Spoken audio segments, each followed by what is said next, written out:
há um caminho seguro para a bem-aventurança.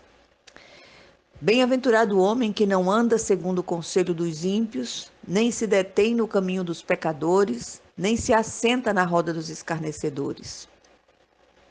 Antes, o seu prazer está na lei do Senhor, e na sua lei medita de dia e de noite.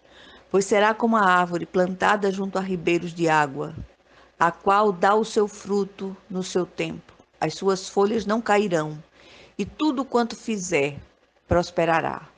Não são assim os ímpios, mas são como a moinha que o vento espalha. Por isso os ímpios não subsistirão no juízo, nem os pecadores na congregação dos justos, porque o Senhor conhece o caminho dos justos, porém o caminho dos ímpios perecerá. Salmos 1.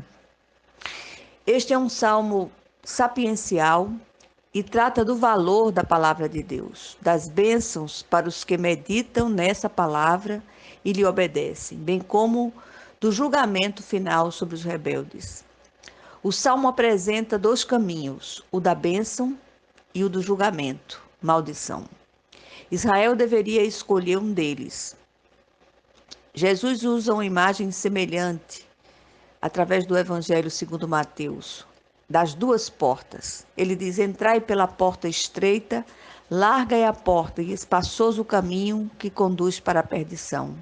E são muitos os que entram por ela, porque estreita é a porta e apertado o caminho que conduz para a vida. E são poucos os que acertam com ela. Aqui é um contraste visível entre o justo e o ímpio. Os teólogos o chamam de prefácio do livro dos Salmos.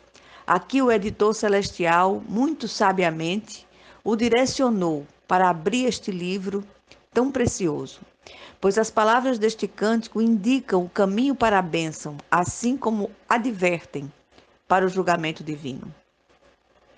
O Senhor tem sempre o melhor para nós. O salmo lido traz a descrição do homem verdadeiramente feliz, bem-aventurado, em contraste com o ímpio que está longe de Deus. Será que é possível experimentar felicidade nesta terra? Do ponto de vista bíblico, a resposta é sim.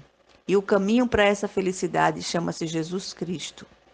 O Senhor hoje convida você a se posicionar e experimentar essa plenitude, essa bem-aventurança que está reservada para a sua vida. De que lado você quer estar? Do lado das bênçãos de Deus ou do lado dos prazeres mundanos contrários à sua vontade e que levam à maldição?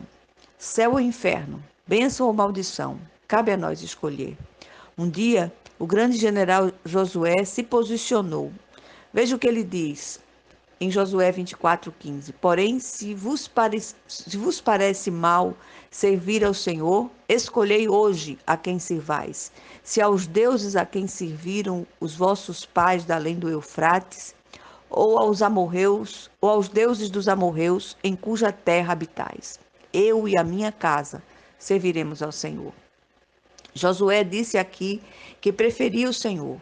Ele se posicionou e foi abençoado. Gozou de altos privilégios, porque é isso que significa mais explicitamente ser bem-aventurado. O salmo lido apresenta um contraste entre o justo e o ímpio. O justo é aquele que recebe a bênção de Deus e se torna uma bênção. Antes de mais nada, precisamos deixar claro que a bênção de Deus está diretamente relacionada à obediência, assim como a maldição está para a desobediência. Por isso, de nada adianta orar quebrando maldições e permanecer na desobediência. Maldição sem causa não se cumpre. E a causa da maldição é a desobediência. Aquele que obedece a Deus não compactua com o mundo, não faz concessões ao pecado, por isso recebe a bênção reservada para ele. É bem-aventurado, goza de altos privilégios.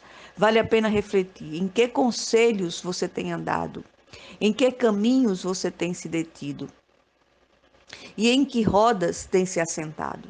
Você pode responder a essas perguntas? O homem bem-aventurado sente prazer na lei do Senhor e nela medita de dia e de noite. Meditar significa falar de si para si mesmo em voz baixa e suave, até que essa palavra de vida inunde todo o nosso ser. A leitura e a meditação das Escrituras devem andar juntas. A postura do homem citado pelo salmista é digna de ser imitada. Ele não anda no conselho dos ímpios, não se detém no caminho dos pecadores, nem se assenta na roda dos escarnecedores. Ele não faz isso por ser um santarrão fariseu, mas porque entende a necessidade de estar separado do mundo no que diz respeito às suas práticas. O bem-aventurado não retém a bênção. Deus nos abençoa para que possamos abençoar outros. Só o mar morto recebe sem dar nada em troca. Esse homem bem-aventurado é comparado pelo salmista com uma árvore. Ele apresenta firmeza, vitalidade, frutificação e produtividade. É bom estar perto de alguém assim, diferentemente dos murmuradores que difamam a Deus com seus eternos queixumes. Em geral, recebemos o que falamos.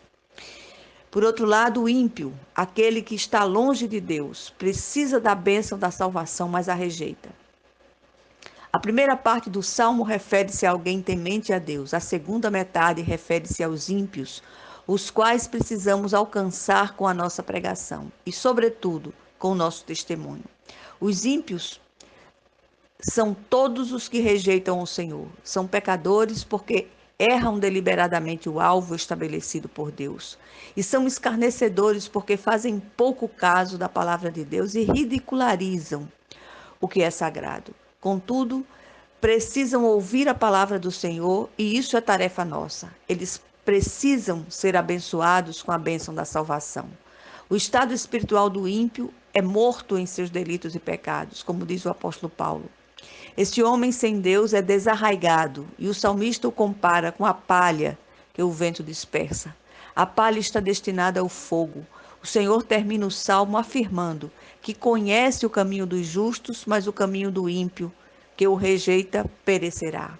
O salmo começa com a ideia de ser bem-aventurado e encerra com a sentença de destruição para os que rejeitam a Deus. Que sejamos como uma árvore plantada junto às águas, que nos tornemos abençoadores, frutíferos e incansáveis em anunciar a palavra de Deus para aqueles que estão sendo dispersos pelo vento como a palha imprestável. Que seja assim em nome de Jesus Cristo. Amém.